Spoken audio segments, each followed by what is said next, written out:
So how do you fix Mixtape is crashing on Steam? First, you want to go to your library, right click on the game and open up your properties.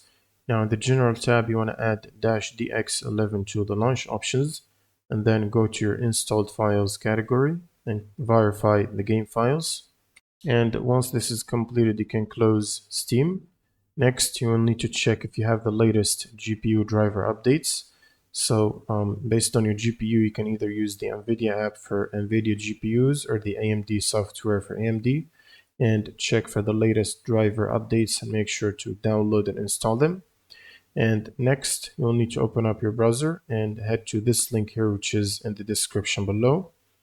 Now from this table for the redistributables, you will need to get the 86 installer and the 64 and install both of them. And that will require computer restart when you finish. And right after the restart, all you need to do is right click on Steam and run as admin. And then you can launch your game normally from the library. And that should fix the crash problem. Thanks for watching and subscribe.